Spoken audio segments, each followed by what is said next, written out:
ಇಲ್ಲ ಇಲ್ಲ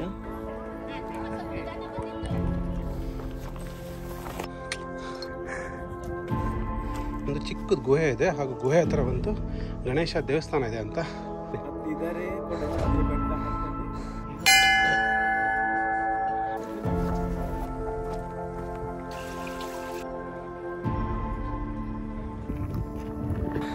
ಇದನ್ನ ನೋಡಕ್ ಬರ್ಬೇಕು. ಟೋಟಲ್ 500 ಸರಿ ಹತ್ತಿದ್ದೀನಿ ಅಂತ ಅವಾಗಲೇ ಹೇಳಿದ್ರಿ. ಜಾಸ್ತಿನೇ ಗ್ಯಾರಂಟಿ ಅಲ್ಲ. ಸೊ ನೀವು ಗಾಳಿಪಟ ಫಿಲ್ಮ್ ನೋಡಿದರೆ ಒಂದು 2-3 ಸೀನ್ನ ಈ ಜಾಗದಲ್ಲಿ ಶೂಟ್ ಮಾಡಿದ್ದಾರೆ. ಬಟ್ ಏನೋ ರೇಸಿಂಗ್ ಬಂದಂಗೆ ಬರ್ತಾವಲ್ಲೆಲ್ಲ. ನಮಸ್ಕಾರ ಕರ್ನಾಟಕ, ಎಲ್ಲರೂ ಹೇಗಿದ್ದೀರಾ? ತುಂಬ ದಿನ ಆದ್ಮೇಲೆ ಬರ್ತಾ ಇದ್ದೀನಿ. ಇವತ್ತು ನಾವು ಟ್ರೆಕ್ಕಿಂಗ್ ಮಾಡ್ತಾ ಇರೋದು ಶಿವಮೊಗ್ಗ ಇಂದ 78 ಕಿಲೋಮೀಟರ್ಲಿರೋ ಬ್ಯೂಟಿಫುಲ್ ಜಾಗ ಕೊಡಚಾದ್ರಿ ಬೆಟ್ಟ. ಇದಿರೋದು ವೆಸ್ಟರ್ನ್ ಘಾಟ್ಸ್ ಅಲ್ಲಿ. ತುಂಬಾ ಸುಂದರವಾದ ಬೆಟ್ಟ ಇದು. ಕೊಡಚಾದ್ರಿನ ಯಾಕೆ ಟ್ರೆಕ್ ಮಾಡಬೇಕು ಅಂದರೆ, ನಿಮಗೆ ವಾಟರ್ ಫಾಲ್ಸು, ಡೆನ್ಸ್ ಫಾರೆಸ್ಟು, ದೇವಸ್ಥಾನ ಎಲ್ಲ ಒಂದೇ ಕಡೆ ಬೇಕು ಅಂದರೆ ಇಲ್ಲಿಗೆ ವಿಸಿಟ್ ಮಾಡ್ಬೋದು. ಟೋಟಲ್ ಟ್ರೆಕ್ಕಿಂಗ್ ಡಿಸ್ಟೆನ್ಸ್ ಮೇಲೆ ಹತ್ತಿ ಕೆಳಗಡೆ ಇಳಿಯೋಕ್ಕೆ ಟೋಟಲ್ 14 ಕಿಲೋಮೀಟರ್ ಆಗುತ್ತೆ. ಅದರಲ್ಲಿ ಒಂದು 4-5 ಕಿಲೋಮೀಟರ್ ತುಂಬಾ ಡಿಫಿಕಲ್ಟಿ ಇದೆ, ಉಳಿದಿದ್ದೆಲ್ಲ ಮಾಡ್ರೇಟ್ ಆಗಿದೆ. ಒಂದು ಅಟ್ಲೀಸ್ಟ್ ಒಂದು 10 ಡೇಸ್ ನೀವು ವಾಕಿಂಗ್ ಪ್ರಾಕ್ಟೀಸ್ ಮಾಡ್ಕೊಂಡು ಇದನ್ನು ಪ್ರಿಪೇರ್ ಆಗಿ ಬಂದರೆ ಆರಾಮಾಗಿ ಟ್ರೆಕ್ಕಿಂಗ್ ಮಾಡ್ಬೋದು.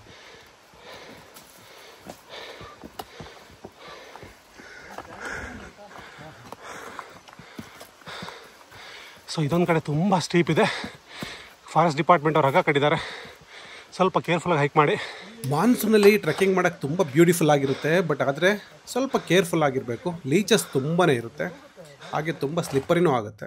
ಸೊ ಹಾಗಾಗಿ ನೀವು ಬೆಟರ್ ಟ್ರೆಕ್ಕಿಂಗ್ ಶೂಸು ಮತ್ತು ಟ್ರೆಕ್ಕಿಂಗ್ ಪ್ಯಾಂಟ್ ಹಾಕೊಂಡು ಬಂದರೆ ಒಳ್ಳೇದು. ಆ ಟೈಮಲ್ಲಿ ಕೊಡಚಾದ್ರಿ ಅಂತ ಹೆಸರು ಯಾಕೆ ಬಂತ ಗೊತ್ತಾ? ಕೊಡಚ ಅಂದರೆ ಒಂದು ಫ್ಲವರ್, ಹೂವು. ಈ ಲೋಕಲ್ ವರ್ಡಲ್ಲಿ ಕುಟಜ ಅಂತಾರೆ. ಅದಕ್ಕೆ ಇನ್ನೊಂದು ಹೆಸರು ಗಿರಿಮಲ್ಲಿಕ ಮತ್ತು ಜಾಸ್ಮಿನ್ ಅಂತಲೂ ಹೇಳ್ಬೋದು. ಆದ್ರಿ ಅಂದರೆ ಸಂಸ್ಕೃತ ಪದ, ಬೆಟ್ಟ ಅಂತ. ಹೀಗಾಗಿ ಕೊಡಚಾದ್ರಿ ಅಂತ ಹೆಸರು ಬಂತು, ಗಿರಿಮಲ್ಲಿಕ ಬೆಟ್ಟ ಅಂತ. ಸರ್ ಇಲ್ಲಿಂದ ಎಷ್ಟು ಕಿಲೋಮೀಟರ್ ಆಗ್ಬೋದು ಅಪ್ರಾಕ್ಸಿಮೇಟ್? 7 ಕಿಲೋಮೀಟರ್ ಆಗುತ್ತೆ ಸರ್ ಇಲ್ಲಿಂದ. ಈಗ ಎಷ್ಟು ಕಿಲೋಮೀಟರ್ ಬಂದಿದ್ದೀವಿ? ಈಗ ನಾವಿಲ್ಲಿ ಫಾಲ್ಸಿಂದ 1 ಕಿಲೋಮೀಟರ್. ಅಲ್ಲ, ಓವರ್ ಆಲ್ ಟೋಟಲ್ ಮನೆಯಿಂದ ನಾವು ಸ್ಟಾರ್ಟ್ ಮಾಡಿದ್ವಿ 1.5 ಕಿಲೋಮೀಟರ್ ಬಂದಿದ್ವಿ. ಇನ್ನು 7 ಕಿಲೋಮೀಟರ್ ಇದೆ. ಓಕೆ, ಅಂತ ಇಲ್ಲ ಇಲ್ಲಿ ನಾವು 3 ಕಿಲೋಮೀಟರ್ ಬಂದಿದ್ದೀವಿ. ಬಟ್ ಇದೊಂದು ಸ್ವಲ್ಪ ಪೋರ್ಷನ್ ಹೆವಿ ಸ್ಟೀಪ್ ಇದೆ ನೋಡಿ. ಎಲ್ಲ ಹೋಗ್ತಾ ಇದ್ದಾರೆ, ಹುಟ್ಟಿದ್ದಾರೆ ಕನ್ನಡ ನಾಡಲ್ಲಿ ಹುಟ್ಟಬೇಕು ಥರ. ಜೀವನದಲ್ಲಿ ಒಂದು ಸರಿ ಬಂದರೆ ಕೊಡಚಾದ್ರಿ ಬರಬೇಕು. ಬಂದರೆ ಮಳೆಗಾಲದಲ್ಲಿ ಬನ್ನಿ, ಬೇಸಿಗೆಗಾಲದಲ್ಲಿ ಬಂದರೆ ಸನ್ಸ್ಕ್ರೀನು 50F ಮೇಲೆ ತಗೊಂಬನ್ನಿ. ಹತ್ತಿದರೆ ಕೊಡಚಾದ್ರಿ ಬೆಟ್ಟ ಹತ್ತಬೇಕು. ಅದಕ್ಕೋಸ್ಕರ ಒಂದು ಗದ್ದೆ ಮೀಸಲಿಟ್ಟಿರ್ತಾರೆ ಮಾಡೋಕ್ಕೋಸ್ಕರ. ಓಕೆ, ಏನದು ಎಂಥ ಕಂಬಳ ಯಾವ್ದು? ವಂಡರ್ ಕಂಬಳ ಅಂತ ಫೇಮಸ್ ಇಲ್ಲಿ. ಫೇಮಸ್, ಅದು ಸೌತ್ ಕೇಂದ್ರದಲ್ಲಿ famous wonder Kambala. Okay okay. ಮತ್ತೆ ಕಡ್ರಿ ಕಂಬಳ ಹೇಳಿ, ಕಡ್ರಿ ಅಂತ ಬರುತ್ತೆ. ಕಡ್ರಿನಾ? ಕಡ್ರಿ ಹಾಂ, ಕಡ್ರಿ ಕಂಬಳ ಅಂತೇಳಿ ಇಲ್ಲಿ, ಅದು ಸಹ ಅದು ಭಾರಿ ಫೇಮಸ್ ಸರ್ ಸೌತ್ ಕೇಂದ್ರದಲ್ಲಿ. ತುಂಬ ಚೆನ್ನಾಗಿರುತ್ತೆ ನೋಡ್ಲಿಕ್ಕೆಲ್ಲ. ಓಕೆ, ತುಂಬ ಹೋರಿಗಳು. ಸೊ ನಾವು ಕಂಬಳ ನೋಡಿಲ್ಲ, ನೋಡ್ಬೇಕು ಒಂದ್ಸರಿ. ಸೊ ನಮ್ಮ ಗೈಡ್ನ ಕಾಂಟ್ಯಾಕ್ಟ್ ಮಾಡಿ ಬಂದರೆ ಅವ್ರ ನಂಬರ್ನ ನಾನು ಡಿಸ್ಕ್ರಿಪ್ಷನ್ ಹಾಕಿರ್ತೀನಿ. 4 ಕಿಲೋಮೀಟರ್ ಬಂದಿದ್ದೀವಿ. ಉರಿ ಬಿಸಿಲು, ತುಂಬ ಬಿಸಿಲಿದೆ. ಸೊ ನಾವು ಆದಷ್ಟು ಅರ್ಲಿ ಮಾರ್ನಿಂಗ್ ಸ್ಟಾರ್ಟ್ ಮಾಡೋಣ ಅನ್ಕೊಂಡಿವಿ, ಬಟ್ ಬಸ್ 1 ಗಂಟೆ ಲೇಟ್ ಆಯಿತು. ಪ್ಲಸ್ ನಾವು ಸ್ವಲ್ಪ ಬಂದು ಫ್ರೆಶ್ ಅಪ್ ಆಗಿ ಹತ್ತಷ್ಟೊಳಗೆ ಸ್ವಲ್ಪ ಅಲ್ಲಿ ಹಿಡ್ಲುಮನೆ ಫಾಲ್ಸ್ ಹತ್ತು ಸ್ವಲ್ಪ ಟೈಮ್ ಸ್ಪೆಂಡ್ ಮಾಡಿದ್ವಿ. ಹಾಗಾಗಿ ಇವಾಗ ಆಲ್ಮೋಸ್ಟ್ 11:30 ಆಗ್ತಾಯಿದೆ. ಬಟ್ ಹೆವಿ ಬಿಸಿಲಿದೆ, ತುಂಬ ಬಿಸಿಲಿದೆ. ಸೊ ದಯವಿಟ್ಟು ಸನ್ಸ್ಕ್ರೀನ್ ಕ್ಯಾರಿ ಮಾಡಿ, ಇಲ್ಲ ಫುಲ್ ರೌಂಡ್ ಆ್ಯಟ್ ಇವ್ರು ಹಾಕಿದ್ದಾರೆ ನೋಡಿ, ಈ ಥರ ಒಂದು ಹ್ಯಾಟ್ ಕ್ಯಾರಿ ಮಾಡಿ. ಸನ್ಬರ್ನ್ ಆಗೋದನ್ನ ಅವಾಯ್ಡ್ ಮಾಡ್ಕೊಳ್ಳಿ. ಅಟ್ಲೀಸ್ಟ್ ತಿಂಗಳಿಗೆ 1 ಸಾರಿನಾದರೂ ಹೊಸ ಜಾಗಗಳಿಗೆ ಟ್ರೆಕ್ಕಿಂಗ್ ಮಾಡಿ. ಬರುವಾಗ ಯಾವುದೇ ಕಾರಣಕ್ಕೂ ನೀವು ಪ್ಲಾಸ್ಟಿಕ್ ತಂದರೂ ಎಸಿಬೇಡಿ, ಜೋಬಲ್ಲಿ ಇಟ್ಕೊಂಡು ಅಥವಾ ಪಾಕೆಟ್ ಇಟ್ಕೊಂಡು ವಾಪಸ್ ತಗೊಂಡು ಹಾಕಿ. ನೇಚರ್ನ ಉಳಿಸೋಣ. ಕೊಡಚಾದ್ರಿ ಟ್ರೆಕ್ ಮಾಡ್ರೇಟ್ ಟ್ರೆಕ್ ಇದೆ ಅದು. ಸೊ ಬರೋಕ್ಕಿಂತ ಮುಂಚೆ ನಿಮ್ಮೊಂದು ದಯವಿಟ್ಟು ಬೇಸಿಕ್ ಸ್ಟ್ಯಾಮಿನಾ ಚೆಕ್ ಮಾಡ್ಕೊಂಡ್ಬನ್ನಿ. ಸ್ಟ್ಯಾಮಿನಾ ಇಲ್ಲ ಅಂತಂದರೆ ಬರೀ ನೀವು ಟ್ರಿಪ್ ಥರ ಮಾಡೋಣ ಅಂತ ಬಂದರೆ ಇದು ಆ್ಯಕ್ಚುಲಿ ಟ್ರೆಕ್ಕಿಂಗ್ ಮಾಡೋಕ್ಕೆ ಹೋಗ್ಬೇಡಿ. ನೀವು ಒಂದು ಚೆಕ್ ಮಾಡ್ಕೊಂಡು ನಿಮ್ಮ ಸ್ಟ್ಯಾಮಿನಾ ನಡೀತೀವಿ ಅಂತ ಒಂದು ಛಲ ಇದ್ರೆ ಮಾತ್ರ ಬನ್ನಿ. ನ್ಯೂ ಇಯರ್ ರೆಸಲ್ಯೂಷನ್ ಅಂತ ನಾವು ಕರ್ಕೊಬಂದ್ರು. ನಿಮಗೆ ಟ್ರೆಕ್ಕಿಂಗ್ ಮಾಡೋಕೆ ಇಷ್ಟ ಇಲ್ಲ ಅಂದರೆ ಫ್ರೆಂಡ್ಸ್ ಒತ್ತಾಯ ಮೇಲೆ ಬರೋಕ್ಕೆ ಹೋಗ್ಬೇಡಿ. ಬನ್ನಿ ಮುಂದೆ ಕತೆ ಹೇಳ್ತಾ ಹೋಗೋಣ.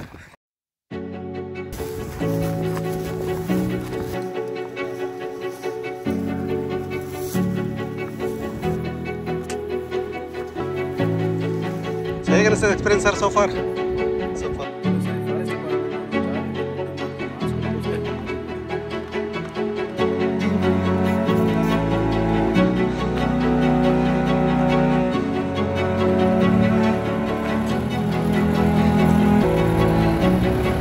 ಟೋಟಲ್ 500 ಸರಿ ಹತ್ತಿದ್ದೀನಿ ಅಂತ ಅವಾಗಲೇ ಹೇಳಿದ್ರಿ. ಜಾಸ್ತಿನೇ ಗ್ಯಾರಂಟಿ ಅಲ್ಲ. ಗೈಡ್ ಹೇಳ್ದಂಗೆ ನಿಮಗೆ ನಿಧಾನ ಆದರೂ ಪರವಾಗಿಲ್ಲ, ಫಾಸ್ಟ್ ಅಂತ ಅಲ್ಲ. ಅವ್ರ ಗೈಡು ನಿಮ್ಮ ಬೇಸಿಗೆ ತಕ್ಕನ ಕರ್ಕೊಂಡು ಹೋಗ್ತಾರೆ. ಮಂಜುನಾಥ್ ಅವ್ರನ್ನ ಕಾಂಟ್ಯಾಕ್ಟ್ ಮಾಡಿ ಅವ್ರ ನಂಬರ್ ಹಾಕಿರ್ತೀನಿ.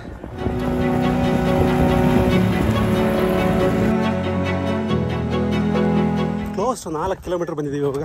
ನಿಮಗೆ ಹಿಂದ್ಗಡೆ ವ್ಯೂ ಕಾಣಿಸೋದಿಲ್ಲ ಅಲ್ವಾ, ಜಾಗ ಇದೆ ನೋಡಿ, ಅಲ್ಲಿಂದ ಬಂದಿದ್ದು ನಾವು. ತುಂಬ ಚೆನ್ನಾಗಿದೆ, ಬ್ಯೂಟಿಫುಲ್ ಆಗಿದೆ. ಫಾರೆಸ್ಟ್ ಡಿಪಾರ್ಟ್ಮೆಂಟ್ ಅವರು ಡ್ರಮ್ ಇಟ್ಬಿಟ್ಟು ಕುಡಿಯೋ ವ್ಯವಸ್ಥೆ ಮಾಡಿದ್ದಾರೆ, ನೀರು ಕುಡಿಯೋ ಯುಟಿಲೈಸ್ ಮಾಡ್ಕೊಳ್ಳಿ. ನೀವು ಗಾಳಿಪಟ ಫಿಲಮ್ ನೋಡಿದರೆ ಒಂದು 2-3 ಸೀನ್ನ ಈ ಜಾಗದಲ್ಲಿ ಶೂಟ್ ಮಾಡಿದ್ದಾರೆ.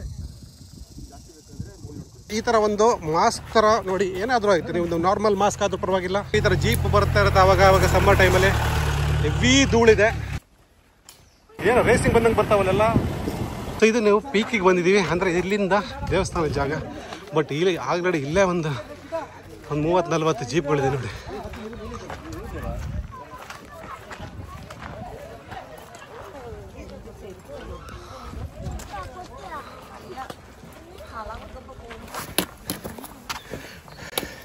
ಸೊ ನೀವು ಅಬ್ಸರ್ವ್ ಮಾಡಿದ್ರೆ ಈ ರಾಕ್ ಈ ಕಡೆ ಫುಲ್ ಕಂಪ್ಲೀಟ್ಲಿ ಪಿಂಕಿಶ್ ಆಗಿದೆ. ಆಲ್ಮೋಸ್ಟ್ ರೀಚ್ ಆಗಿದ್ದೀವಿ. 1 ಕಿಲೋಮೀಟರ್ ಅಂತ ಹೇಳ್ತಾ ಇದ್ದಾರೆ. ಮೂಕಾಂಬಿಕಾ ದೇವಸ್ಥಾನ ಮೂಲ ದೇವಸ್ಥಾನ ಇರೋದೇ ಈ ಜಾಗದಲ್ಲಿ. ತುಂಬ ಜನ ಟೂರಿಸ್ಟ್ ಬರ್ತಾರೆ ಇಲ್ಲಿಗೆ ಮೂಕಾಂಬಿಕಾ ದೇವಸ್ಥಾನ ನೋಡೋದಕ್ಕೆ. ಅದು ನೋಡಿ ಅಲ್ಲಿಂದ ಮೇಲ್ಗಡೆ ಒಂದು ವ್ಯೂ ನೋಡೋಕ್ಕೆ ಅಂತ ಬರ್ತಾರೆ. ಸೊ ಮೂಕಾಂಬಿಕಾ ದೇವಸ್ಥಾನಕ್ಕವರೆಗೂ ಜೀಪ್ ಫೆಸಿಲಿಟಿ ಇದೆ.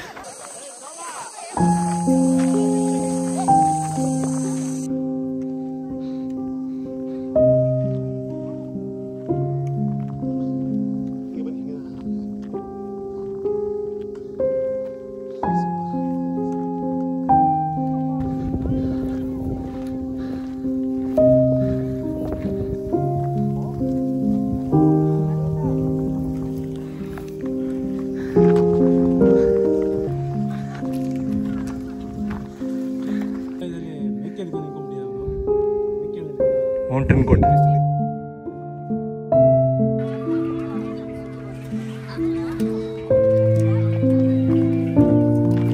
ನೋಡ್ಕೊಂಡ್ಬಂದ್ರ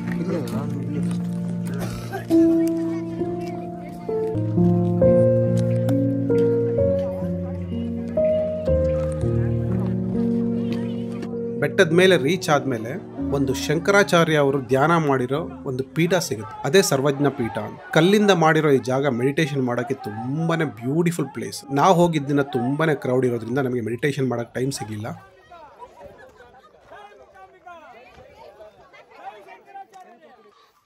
ಸೊ ನಮ್ಮ ಗೈಡ್ ಆನ್ ದ ವೇ ಕರ್ಕೊಂಬರುವಾಗ ಅವ್ರು ಹೇಳಿದ್ರು ಇಲ್ಲೊಂದು ಚಿಕ್ಕದ ಗುಹೆ ಇದೆ, ಹಾಗೂ ಗುಹೆ ಹತ್ರ ಒಂದು ಗಣೇಶ ದೇವಸ್ಥಾನ ಇದೆ ಅಂತ. ಸೊ ನೋಡಿ, ಇದೆ ಗಣೇಶ ದೇವಸ್ಥಾನ ಹಾಗೂ ಚಿಕ್ಕ ಗುಹೆ ಕಾಣಿಸ್ತಾ ಇದೆ.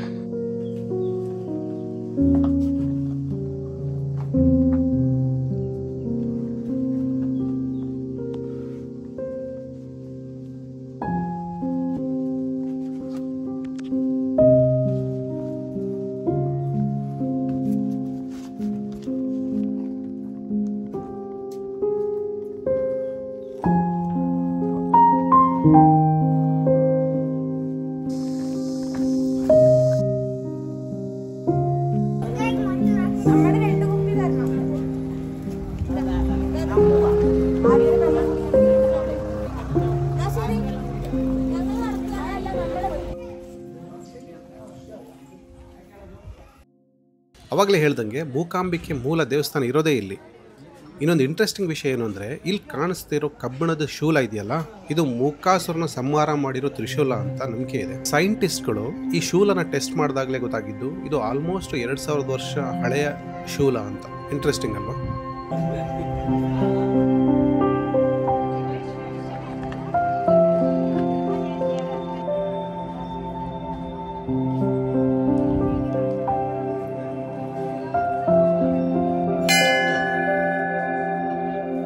ಹೀಗೆ ಟ್ರೆಕ್ ಮಾಡ್ತಾ ದೇವಸ್ಥಾನ ವಿಸಿಟ್ ಮಾಡೋ ಅಷ್ಟರಲ್ಲಿ 3 ಗಂಟೆ ಆಗ್ತಾ ಬಂದಿತ್ತು. ಕೆಳಗಡೆ ಇಳಿಯೋ ಟೈಮು. ಹಾಗೆ on the way Hidlumane falls ಹತ್ರ ಸ್ವಲ್ಪ ಹೊತ್ತು ಟೈಮ್ ಸ್ಪೆಂಡ್ ಮಾಡೋಣ ಅಂತ ನಾವು ಬೇಗ ಇಳಿಯೋಕ್ಕೆ ಸ್ಟಾರ್ಟ್ ಮಾಡ್ತೀವಿ.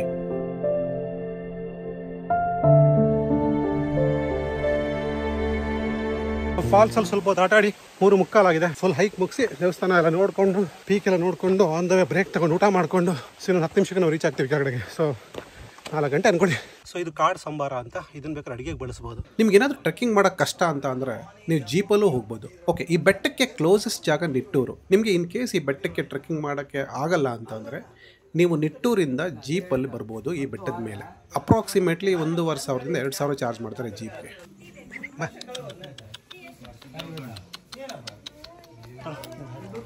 ಕೊಡಚಾದ್ರಿ ಟ್ರೆಕ್ಕಿಂಗ್ ಮುಗೀತು. ಕೆಳಗಡೆ ಇಳಿದ ತಕ್ಷಣ ಫಾರೆಸ್ಟ್ ಚೆಕ್ ಪೋಸ್ಟ್ ಹತ್ರ ಒಬ್ರು ಲೇಡಿಯವ್ರು ಮಜ್ಜಿಗೆ ಮಾರ್ತಾರೆ. ದಯವಿಟ್ಟು ಮಿಸ್ ಮಾಡಿಬಿಡಿ. ಮಜ್ಜಿಗೆ ಅಂತೂ ಪ್ಯೂರ್ ಮಜ್ಜಿಗೆ, ಸೂಪರ್ ಆಗಿದೆ, ಕುಡೀರಿ. ದೇವು ನಾವು ಕೊಡಚಾದ್ರಿಗೆ ಚಾರಣ ಹೊರಟಿದ್ದೆವು. ನಾವು ಕೊಡಚಾದ್ರಿಗೆ ಚಾರಣ ವಾ ಜಲಪಾತದ ಸಾರಿ ವಾ ಬೆಟ್ಟಕ್ಕೆ ಜಲಪಾತವೇ ತೋರಣ. क्या बात है, ये फुल पलाव है, बात है, सब कुछ है. ಇದು ನಮ್ಮ ಕೊಡಚಾದ್ರಿ ಟ್ರೆಕ್ಕಿಂಗ್ ಸ್ಟೋರಿ. ಫ್ರೀ ಮಾಡಿಕೊಂಡು ಒಂದು ವೀಕೆಂಡ್ ವಿಸಿಟ್ ಮಾಡಿ. Beautiful place, especially Hidlumane falls ಇದೆಯಲ್ಲ, ಓ ಮೈ ಗಾಡ್, ಅದನ್ನು ನೋಡೋದೇ ಒಂಥರ ಹಬ್ಬ ಇದ್ದಂಗೆ. Thank you for watching. ಹೀಗೆ ವಿಡಿಯೋ ನೋಡ್ತಾ ಇರಿ, ಸಪೋರ್ಟ್ ಮಾಡಿ, ಲೈಕ್ ಮಾಡಿ, ಸಬ್ಸ್ಕ್ರೈಬ್ ಮಾಡಿ. ಅಲ್ಲಿವರೆಗೂ